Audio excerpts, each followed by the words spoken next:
अमित शाह का बयान और ममता बनर्जी की खतरे में जान। आखिरकार मसला क्या है? ममता बनर्जी की जान को क्या वाकई में खतरा है? और बड़ी बात यह कि 15 दिन के अंदर यह दूसरी बार हो रहा है जब ममता बनर्जी ने खुद की जान को खतरा बताया है। तो क्या वाकई में ममता बनर्जी पर कोई हमला हो सकता है? जानलेवा हमला।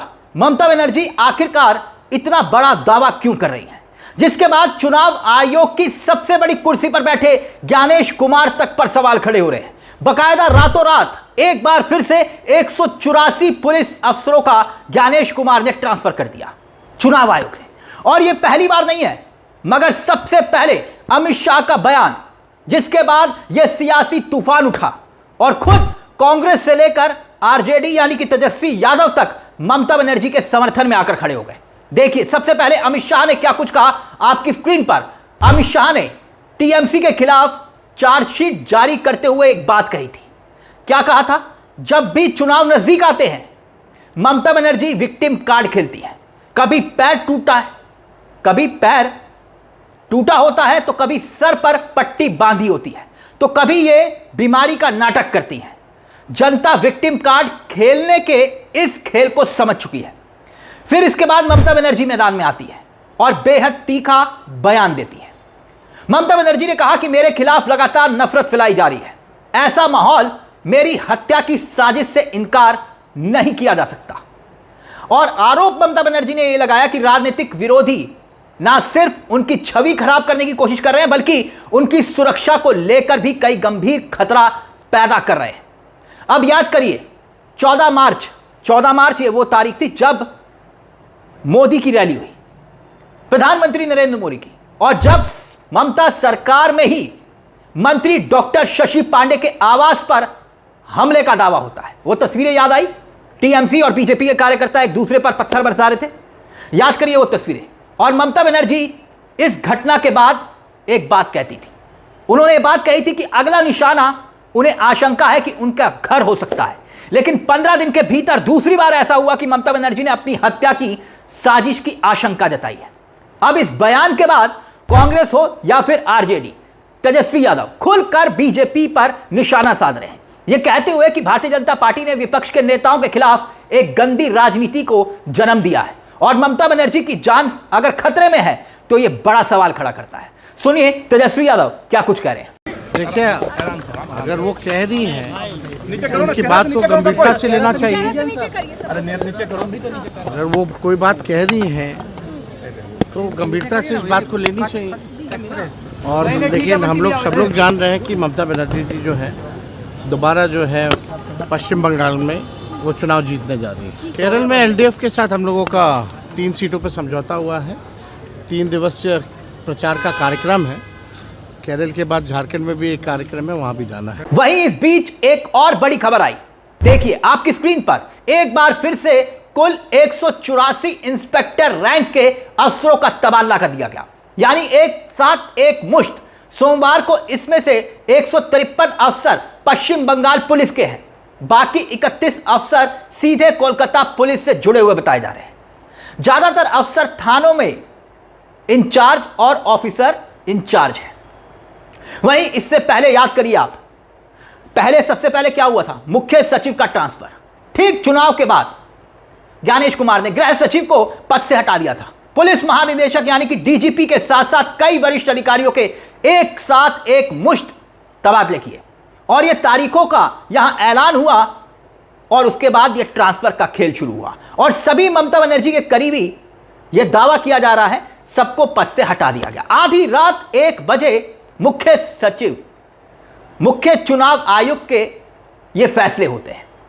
अमित शाह के इशारे पर यह आरोप टीएमसी का है, यानी बीजेपी के इशारे पर ही एकाएक ट्रांसफर हो रहे हैं। आपकी स्क्रीन पर ममता बनर्जी ने क्या कहा था? इन सब पूरे हालात के बीच विधानसभा पश्चिम बंगाल के अस्तित्व की लड़ाई है और इसमें बंगाल ही जीतेगा, दिल्ली का लड्डू नहीं जीतेगा। यह बयान आपकी स्क्रीन पर है।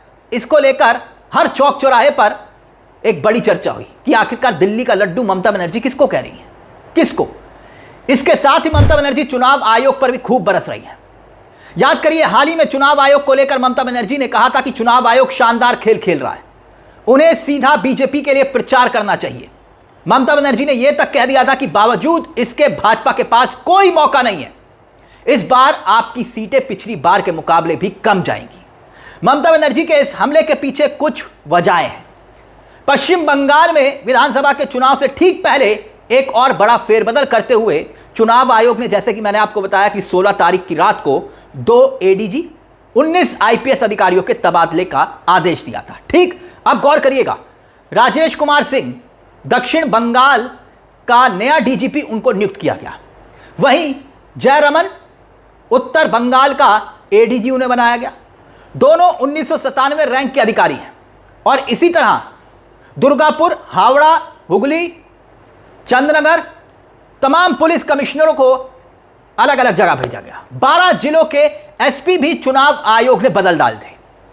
और अब एकाएक यह खबर आई है, तृणमूल कांग्रेस हमलावर हो रही है।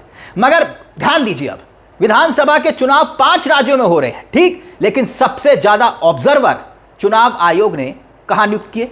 पश्चिम बंगाल में 294, मतलब कि हर सीट पर एक ऑब्जर्वर। जबकि तमिलनाडु का उदाहरण आपके सामने, बड़े राज्य है तमिलनाडु, और तमिलनाडु में भी चुनाव है और उससे आधे से कम ऑब्जर्वर तमिलनाडु में तैनात हुए। सीटें कितनी हैं? 334, और ऑब्जर्वर हैं महज 136। असम में सीटें हैं 126, ऑब्जर्वर हैं सिर्फ 51। यहां तक कि 140 सीटों वाले केरल में भी महज 51 ऑब्जर्वर हैं। इसी तरह सबसे ज्यादा पुलिस ऑब्जर्वर भी पश्चिम बंगाल में ही तैनात किए गए हैं, 84। तमिलनाडु में आधे से भी कम 40, और असम में 35 और केरल में 17 पुलिस ऑब्जर्वर तैनात किए गए हैं चुनाव आयोग ने। और इसी को लेकर टीएमसी ने चुनाव आयोग पर लगातार सवाल उठाए। ममता बनर्जी के आगे बीजेपी की खिसकती जमीन का अंदाजा इसी बात से लगाया जा सकता है कि शुभेंदु अधिकारी के साथ भाजपा में आए, आपने देखा होगा पवित्र आए हैं, भाजपा छोड़कर अपनी पुरानी पार्टी टीएमसी में लौट आए। और हुआ क्या? ममता बनर्जी ने क्या किया? पवित्र शुभेंदु अधिकारी के दाहिने हाथ माने जाते थे। 2021 का विधानसभा चुनाव याद करिए, ममता बनर्जी के खिलाफ शुभेंदु अधिकारी ने जीत ली थी और इस जीत के पीछे एक अहम किरदार पवित्रा माने गए। और ममता बनर्जी ने यहां पर तगड़ा दांव खेलते हुए पवित्रा को शुभेंदु अधिकारी के गढ़ नंदीग्राम में उतार दिया है। मतलब जिस दिन पवित्रा वापस लौटे टीएमसी में, उसी दिन उन्हें टिकट देकर मैदान में उतार दिया ममता दीदी ने। मतलब बीजेपी का दांव ममता बनर्जी ने उन्हीं के ऊपर खेल दिया। और अब यह जान को खतरे वाली बात। और दूसरी बात, टीएमसी ने एक साथ 291 उम्मीदवारों के नामों की घोषणा करके एक मनोवैज्ञानिक बढ़त भी चुनाव में हासिल कर ली। अब जरा एक और महत्वपूर्ण तथ्य आपके सामने रख दूं। ममता बनर्जी ने मां, माटी और मानुष के सिद्धांत पर टिकटों के बंटवारे को लागू किया। कैसे? 52 महिलाएं, 95 SC ST को टिकट दिए और 47 अल्पसंख्यक। इसमें महिलाएं, बहुजन और अल्पसंख्यकों को मिलाकर टीएमसी के कोर वोट बैंक को मजबूत यहां पर किया गया है। अब ऐसे में बीजेपी के पास अब एक ही रास्ता है, और वो रास्ता है, जैसे कि टीएमसी आरोप लगा रही है, सिर्फ चुनाव आयोग और SIR। अगर चुनाव आयोग और SIR एक साथ काम कर गए तो फिर टीएमसी की मुसीबत। लेकिन सिर्फ अगर छवि के आधार पर चुनाव हो गया तो ममता बनर्जी यहां पर टक्कर देती हुई दिखाई दे रही है। अब आपने देखा होगा कि नरेंद्र मोदी ममता बनर्जी के लिए जिस फुहड़ तरीके से दीदी और दीदी का जुमला उछाला करते थे, उसे लोग अभी तक भूले नहीं हैं। तो कुल मिलाकर कहानी यही है कि पश्चिम बंगाल नरेंद्र मोदी और अमित शाह के लिए एक ऐसा कुआं है जिसमें तैरना तो है, लेकिन उसका अभ्यास ना तो अमित शाह के पास और ना ही मोदी जी के पास, क्योंकि यह अंधेरा घना कुआं है जहां से ममता दीदी के गढ़ से जीत हासिल करना अभी भी बीजेपी के लिए अबुझ पहेली बना हुआ है। खैर, अब ये जो इल्जाम लगाया है ममता बनर्जी ने कि उनकी जान को खतरा है, आपको क्या लगता है कि क्या वाकई में इस हालात में ममता बनर्जी के ऊपर अगर कोई चोट भी पहुंची तो यह चोट वोट की चोट होगी क्या बीजेपी के लिए? इस पूरे मुद्दे को लेकर अपनी राय हमें कमेंट बॉक्स में जरूर दीजिएगा। मुझे तिलक चावला को दीजिए इजाजत। एक छोटी सी दरख्वास्त, चैनल को सब्सक्राइब जरूर कर लीजिएगा। मंच आप ही का है जहां हम सिर्फ खबर नहीं दिखाते बल्कि खबर के पीछे की खबर भी बताते हैं। नमस्कार, जय हिंद, जय भारत।